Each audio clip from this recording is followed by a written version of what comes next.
to Bio-Explaining. This is the second part of our topic of sexual reproduction in flowering plants. So let's begin. In this part of the video, we are going to talk about the female reproductive part, that is the gynoecium, which has individual units called the pistil, right? So we already know the structure of the pistil in general, but for a very quick recap, let us just have a look at it, right? So what are the different parts of the pistil? The top part, where the pollen grain can come and land, that part is known as the stigma. Then we have the long slender part, which is known as the style.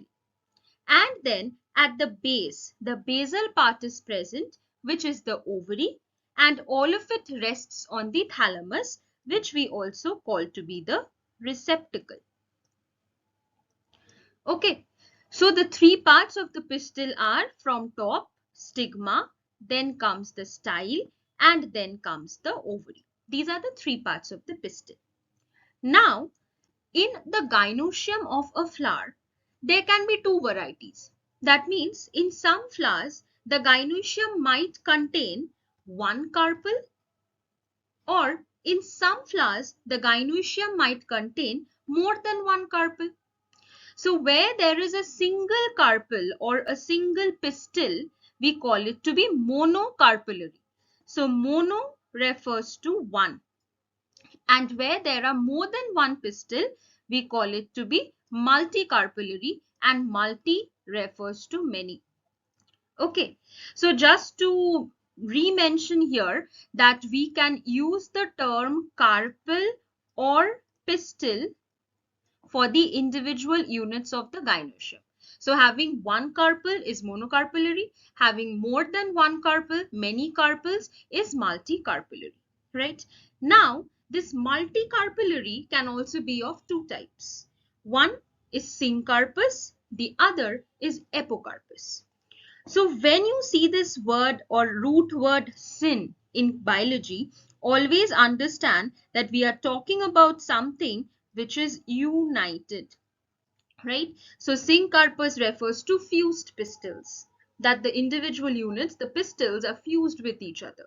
And when you see the root word apo, know that we are referring to something that is detached. Okay, so apocarpous means that the pistils are free from each other.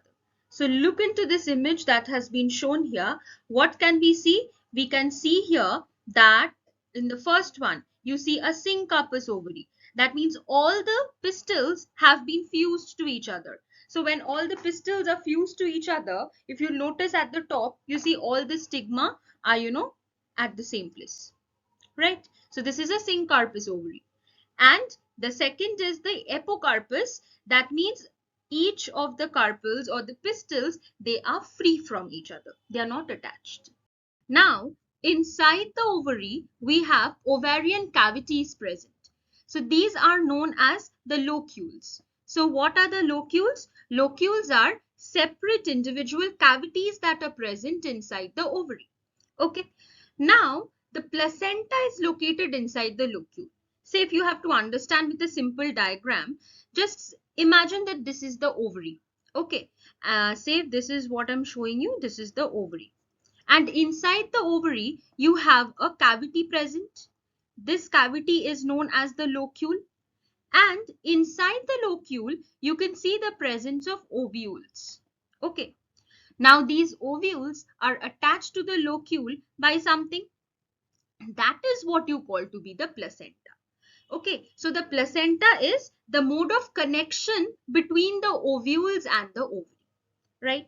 Now, different ovules in different flowers can be attached to the ovary in different ways. Okay, so that format of how ovules are attached to the ovary, that is what we call to be placentation, which we are just going to study. Okay, so just to understand the position and all in a better way, see that this is the ovarian wall. That is the covering or the wall of the ovary. Inside that, you have the cavities present. So that is the locule which is present. Further inside that, note placenta. So this area is the point of contact between the ovules that are present and the ovary. Getting it? If you want to understand it in a better way with another diagram, in a different kind, see here also. We have the ovules present. This is an ovule, this is another ovule, this is another ovule. So the ovules are attached to the ovary via these things. So these are known as the placenta. So this placentation that I was talking about, what is placentation? It refers to the arrangement of placenta. That means in different families of flowers, the ovules are attached to the ovary in different ways. So hence, there are different modes of placentation that are present. We can have marginal placentation, then there's axile, parietal, free central, basal, all these things. Now, if you remember nicely, that is in class 11, you have studied about all these types of placentation, right? Nevertheless, in this video, I'll once again go about all the different types of placentation so that you can have a proper understanding of it once again. So the first type of placentation we have is marginal. So if you look into the word marginal, you can easily spot this word margin. What does this mean? Border, right? So the name itself gives you the meaning that the ovules are attached at the margin or at the border of the ovary, right? And this is for an unicarpellate ovary. That means there's just one carpel in the ovary or a monocarpellary ovary, whatever you call it to be. For example, the diagram is showing you P, right? So this kind of placentation is found in the Fabaceae family. What do you have next? Next we have axile. So in this kind of placentation, what happens is the ovary is separated into different separate parts via septum, via some kind of a separation. And the placenta arises from the column in such kind of a compound ovary. Okay, so these are the ovules that are attached. For example, you can find this in tomato, in lemon, etc. Next, you have superficial, wherein the ovules arise from the surface of the septa, right? For example, nymphaceae. In parietal, the placenta, is on the ovary walls, intruding partitions of the unilocular compound, right? So, for example, we can find this in cucumber. In kind of free central, the name itself tells you what it is. That is, the placenta is present, in the central region of the ovary. There's no septa, there's no separation. The placenta is just present in the central part of the ovary. And then we have basal. So basal itself tells you about base. That means the placenta is present at the base of the ovary. So we can say that the Megasporangia or the ovules arises from the placenta.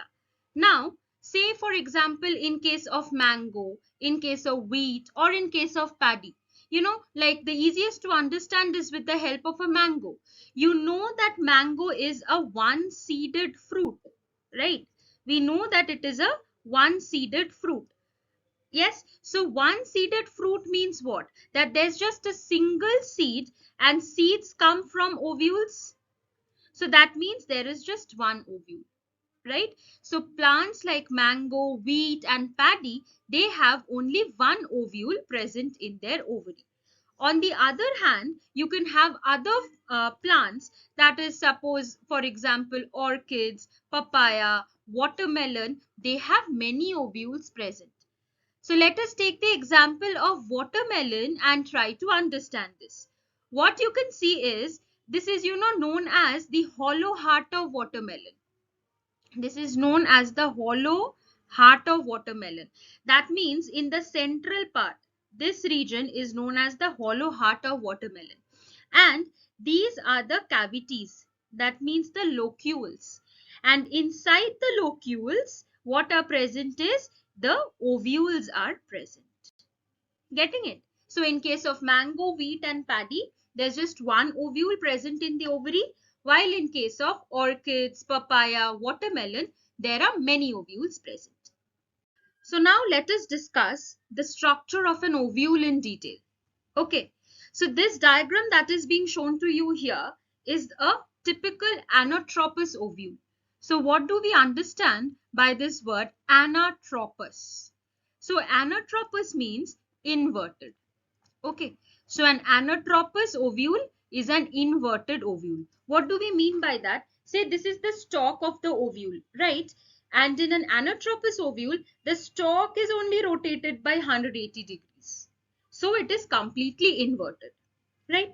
What we are going to do now is to understand the ovule in proper manner. We are going to take one part after the other and understand what they are.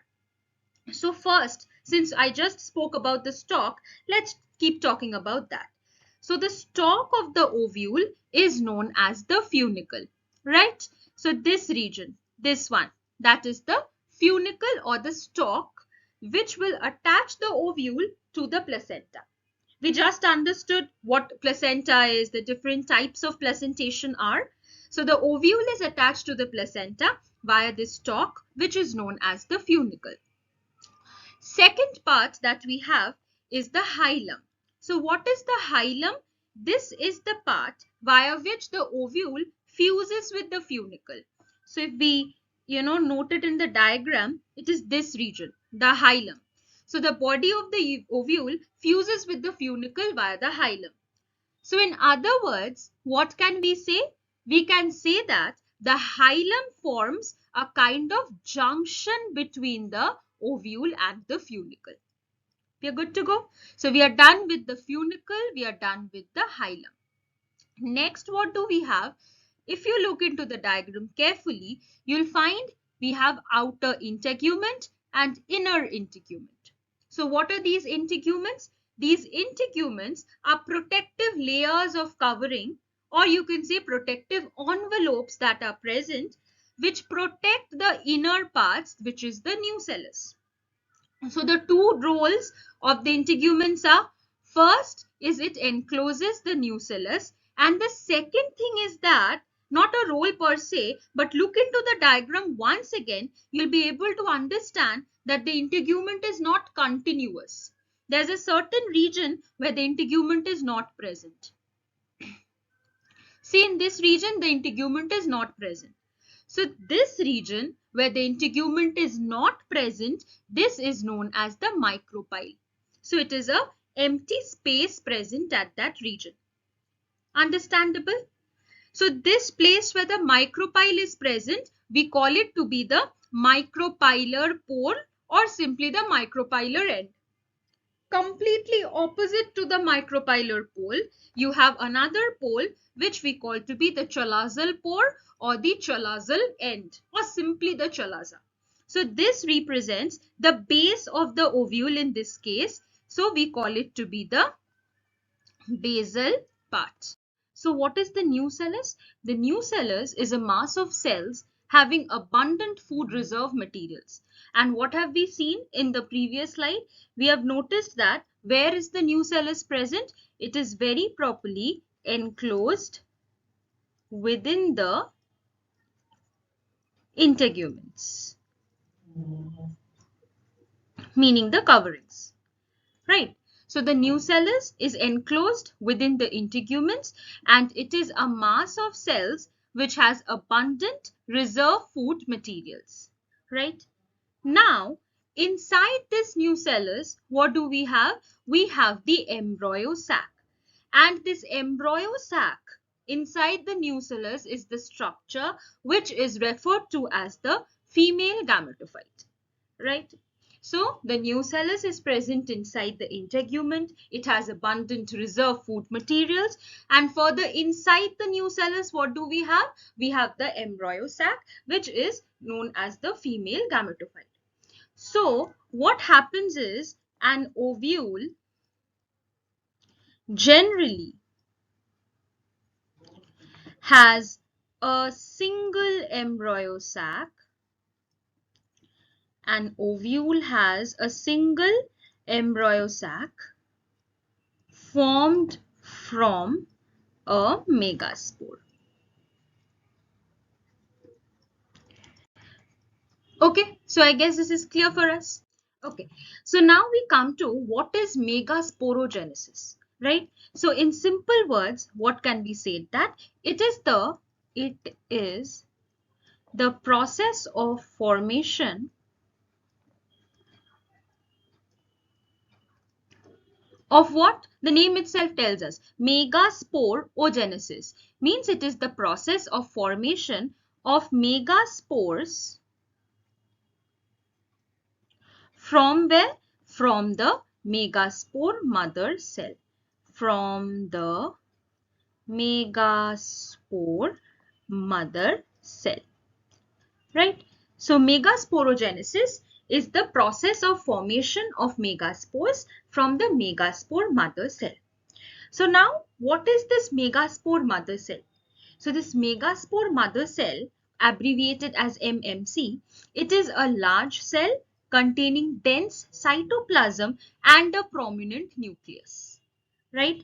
Now, this megaspore mother cells starts undergoing meiosis. So when it starts undergoing the meiosis process, first two cells are produced. That condition is known as the dyad. Then at the end of the meiosis, 4 megaspores are produced. This is known as the tetrad.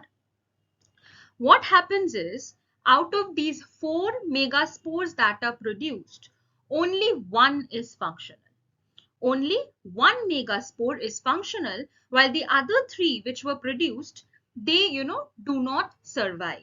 So they are degenerated, right? So only one megaspore is functional, while the rest 3 degenerate. Okay. And this one megaspore develops into the embryo sac. Okay.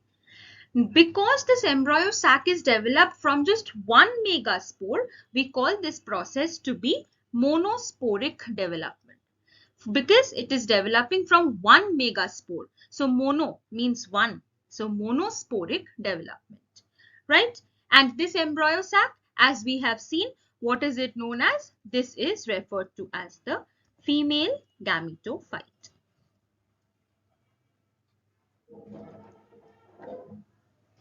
Getting it? So the ovules will generally differentiate one single megaspore mother cell which is present at the micropylar region of the nucellus.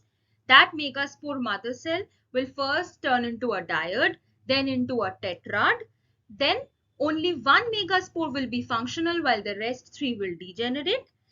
That one functional megaspore will lead to the formation of the female gametophyte, which is the embryo sac. And because it's occurring from just one megaspore, the process is known as monosporic development. Right, so this is what we have just studied, that one megaspore mother cell which is present at the micropylar end, it starts undergoing meiosis. So at the end of meiosis 1, what happens is it forms a megaspore dyad. That means 2 cells are produced. Then it undergoes the second part, meiosis 2, and now it forms a megaspore tetrad. That is, now 4 cells are produced, right? Out of these 4 cells, only one will be functional, which will turn into the embryo sac, while the rest 3 are going to degenerate. I guess this is clear for all of you. Okay, so now let us look into the formation of this embryo sac from the megaspore in proper details. So what we have seen, that out of that tetrad, only one megaspore is functional. So that functional megaspore gave rise to the formation of the embryo sac. So what happens is, say this is the functional megaspore that you have. One cell you have, right? So now it starts to undergo mitosis. Note, this is not meiosis, it is mitosis. So nucleus of the functional megaspore, this is the nucleus of the functional megaspore, it will start dividing mitotically, right? So if mitosis happens, what will happen? The nucleus will divide into 2 and it will move to the opposite poles, right? So we can say that this one I can write as opposite poles. The nuclei have moved to the opposite poles, or better, nuclei at opposite poles, right? So this is the 2 nucleate embryo sac now. Now what happens is, another mitosis will occur. And once that occurs, from the 2 nucleate stage, now we get a 4 nucleate stage. So at each pole, we now have 2 nuclei each, right? Again, another mitosis takes place sequentially. And now what we have is the 8 nucleate stage, right? So from the functional megaspore, repeated mitosis happens sequentially and we come to the 8 nucleate stage of the embryo sac. Is it clear? So what should we note about this kind of mitosis is that all these mitotic divisions are strictly free nuclear. What do we understand by this strictly free nuclear? Meaning you see that the nucleus is dividing. It's separating into 2, then into 4, then into 8. But they're not forming individual cells. Right? That means we can say that the karyokinesis part is fine. The nuclear divisions are fine. But no cytokinesis is taking place. Right? So nuclear divisions are not followed by cell wall formation.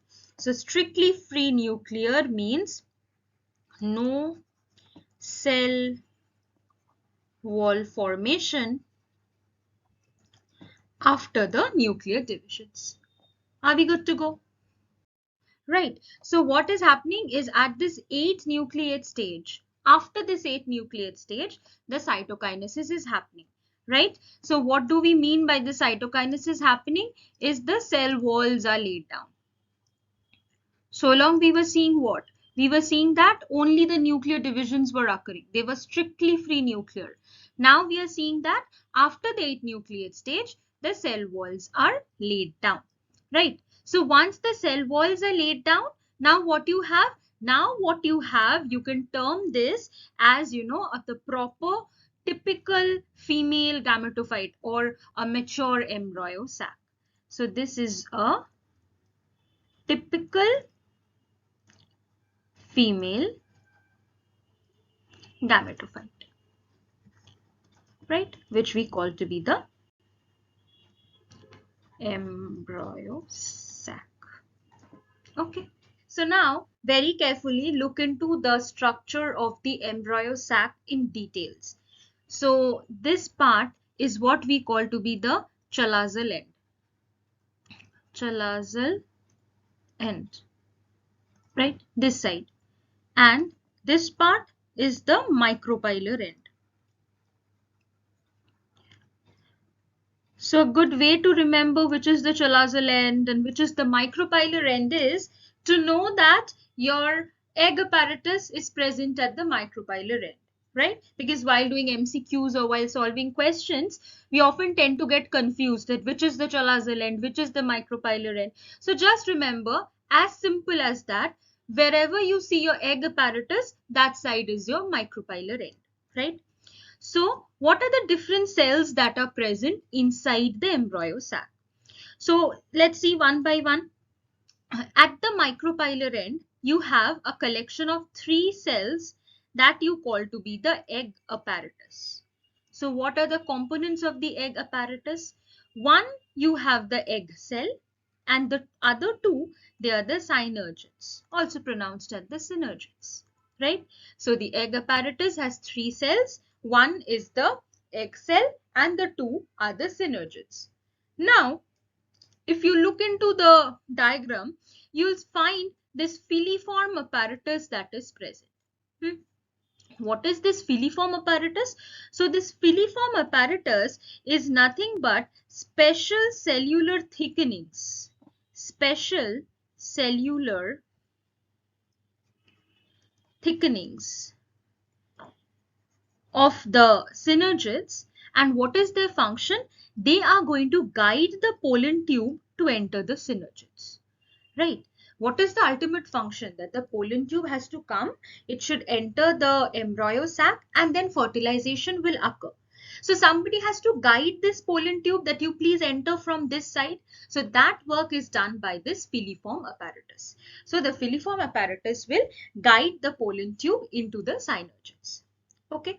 So we are done with the 3 cells here. Next, right at the center, what do you have? You have a central cell, It's present at the center, so you call it to be a central cell.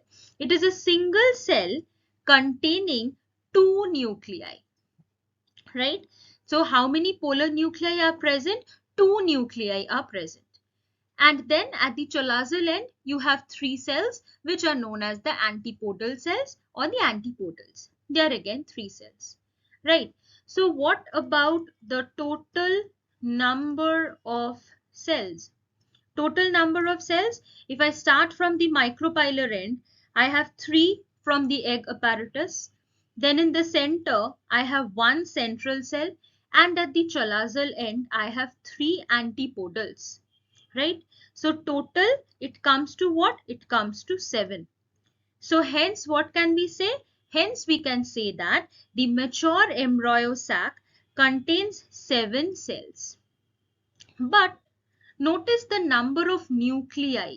So total number of nuclei.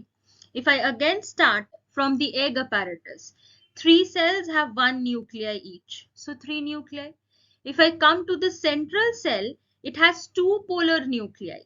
So 2 nuclei, and at the cholazal end, each of the antipodals will have 1 nuclei. So 3 antipodals, 3 nuclei. So the number of nuclei comes to 8, right? So this is very important for us to remember that in the mature embryo sac, even though there are 7 cells, we have 8 nuclei present. Why? Because the central cell contains 2 polar nuclei. Okay. So that's it for this lecture. Please stay tuned for the next video on double fertilization.